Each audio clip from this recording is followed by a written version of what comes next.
هینز آلفرد کسینگر 27 می سال 1923 در عائله یهودیان شهر فوئرت آلمان به دنیا آمده است. نام برده در سال 1938 همراه با اهل عائلش از ناتسیستان آلمان به ایالات متحده آمریکا فرار کرد. در امریکا او نامش را به هنری کسینجر تبدیل داده در سالهای جنگ دوم جهانی به صف ارتش ایالات متحده آمریکا پیوست. بعد از پایان جنگ جهانی دوم کسینجر در دانشگاه هاروارد تحصیل و کار کرد. سال 1969 پرزیدنت ایالات متحده آمریکا ریچارد نیکسون کسینجر را مشاور امنیت ملی قصر سفید تعیین نموده، همزمان او را به مقام کاتب دولتی ایالات متحده یا خود وزیر کار خارجی این کشور پیشبری کرد. در وظیفه‌های بلند دولتی کسینجر یک روش خاصی به اصطلاح ریال پولیتیک یا سیاست واقعی را پیش گرفت که سیاست خارجی را نه بر پای اقدام‌های اخلاقی بلکه بر اساس وضعیت واقعی جهانی مد نظر داشت. His detractors will argue that he was cruel and callous. بدخواهان میگویند کیسینجر بی‌رحم و ظالم بود.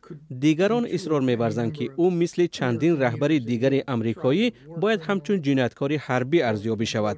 آنها اقدام‌های آمریکایی در کامبوجا و لاوس و سیاست آمریکا در مقابل بنگلادش در سال‌های 70 قرن گذشته را مثال می‌آورند. اما واقعیت این است که او به دیپلمات همان دوره تأثیر فوق‌العاده گذاشت. In ways that were quite extraordinary. نقش کیسینجر در رابطه با بمباران کامبوجا و لاوس زیاد تنقید می شود، ولی در این زمان سهم او در ختم جنگ ویتنام خیلی بزرگ است. برای این او و رهبر ویتنام شمالی له دوک تا سال 1973 به جایزه صلح نوبل نائل گشتند.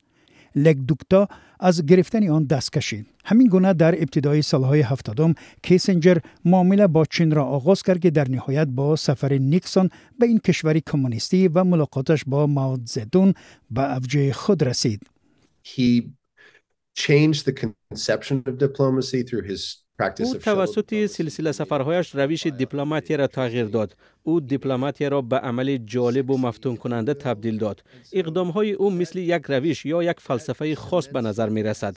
ولی اگر این اقدامها عمیق‌تر تحقیق شوند، روشن می شود که تأثیر عملکردهای کیسینجر فراتر از تنها سیاست خارجی به منفعت‌های آمریکا خدمت کردند.